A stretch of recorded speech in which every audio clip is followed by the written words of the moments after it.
6 दिसंबर 1992 में बाबरी मस्जिद को लेकर अयोध्या में बड़ा विवाद हुआ था, जिसको लेकर कार्यसेवकों पर हमले हुए थे और कई कार्यसेवक जख्मी थे, जो वहाँ से चलकर अयोध्या से किसी भी तरह छतरपुर ज़िले के नौगांव पहुँचे थे, जहाँ नौगांव में पदस्थ डॉक्टर ML अग्निहोत्री जी उनका इलाज किया था। उनसे हम बात करेंगे कि वो कैसे और उस हालात में, उस समय के हालात क्या थे और कैसे आपने इलाज किया और कैसे आप तक पहुँचे। जी अग्निहोत्री जी, आप एक चीज़ हमें बताइए। जी नमस्कार। और मुझे बड़ी खुशी है कि आप के माध्यम से मैं अपने विचारों से लोगों को साझा कर पा रहा हूँ। जो प्रश्न आपने किया है तो बहुत दुखद प्रश्न है। वो दृश्य तो मैं अपने पूरे जीवन में कभी नहीं भूल सकता हूँ। और अगर इन शब्दों में ये कहूँ कि वो भारत के लिए काला दिन था। ठंड का महीना था, आपने खुद तारीख बताई है, दिसंबर का महीना।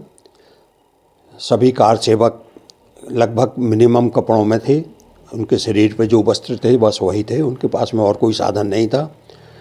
कैसे वो लोग नौगांव की सीमा के पास आए थे, उन्हीं की जुबानी ये थी कि उन लोगों को ट्रकों में या किसी में ला कर के वहाँ छोड़ दिया गया था नगर से बाहर।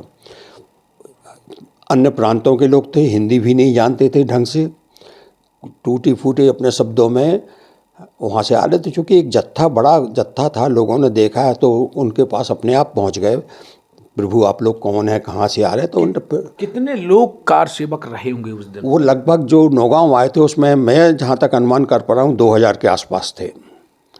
ज़्यादा जख्मी कितने थे? नहीं, ऐसा तो मैं गिनती नहीं कर पा रहा हूँ उनको कि कितने थे, लेकिन जो उनकी स्थिति बहुत ही दयनीय थी। हम लोगों को उनको देख करके ही रोना आ रहा था। उसके बावजूद हम अपने कर्तव्य को पूरा कर रहे थे। किसी में लाठी के निशान थे, किसी में घसीटने के निशान थे, कहीं पे चोटें आई हुई थी। और जो भी उनका हमसे संभव था, जितनी हमारे पास में वहाँ पे सुविधाएं मौजूद हैं नौगांव में, तो उनका हम लोगों ने, और हमारे और साथी थे चिकित्सक साथी, हम लोगों ने मिलकर उन लोगों का इलाज किया।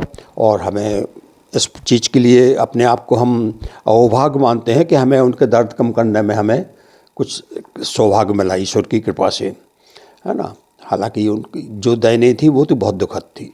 अच्छा, उस दिन जब आपके पास सूचना कैसे आई, आप कैसे उनकी मदद कर पाए? देखिए, हमने आपसे अभी उसके पहले थोड़ा पहले आज शेयर किया ना, वो जत्था जब इस तरफ आ रहा था लोगों को, तो गांव के लोग, सुबह का वक्त था, अपने आप निकल के शायद आए हैं, पूछे कि आप लोग भाई कहाँ से आए हैं, कौन है। तो उन्होंने जो बताया, छोटे गांव है पास में बिलहरी, वहाँ उस तरफ से वो लोग आ रहे थे। तो उन्होंने तुरंत उनको कहा चलिए आप, उन्होंने उनको मार्गदर्शन किया। आए, उनको नौगांव लाया गया। नौगांव लाते ही तुरंत खबर की गई। हमारे नौगांव वासियों ने दौड़ के उनकी सेवा की। दौड़ दौड़ के सब लोग पहुंच गए, नगरवासी पहुंचे, उनके लिए गर्मा गर्म चाय, भोजन, नाश्ता की व्यवस्था की, उनके लिए रजाई बिस्तर वगैरह की व्यवस्था की, क्योंकि सब लोग ठंड में सिकुड़ रहे थे। और उसी बीच में हम लोगों को खबर मिली कि काफ़ी लोग इसमें बीमार हैं। किसी को श्वास की दिक्कत थी, किसी को ठंड के कारण से निमोनिया टाइप की बीमारी भी हो रही थी। हम लोगों को जैसी खबर मिली तो हम पूरे अपने सभी चिकित्सक साथी जितने हमारे लोग हो, कितने वक्त तक वो एडमिट रहे वहाँ? नहीं, एडमिट नहीं किया किसी को।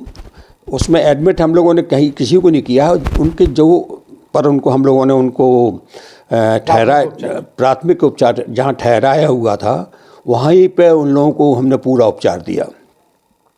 अस्पताल में तो इतनी जगह भी नहीं थी कि हमको कर सकें, है ना।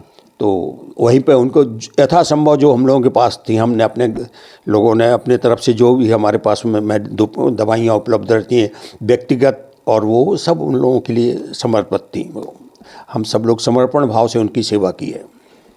ये थे डॉक्टर ML अग्निहोत्री, जिन्होंने बताया कि उस टाइम की घटना में जो घायल थे वो कहाँ से आए और कितने लोग थे और किस तरह से हम लोगों ने, हमारी मेडिकल टीम ने इलाज किया और नौगांव नगर के लोगों ने कितनी मदद की उन कार सेवकों को।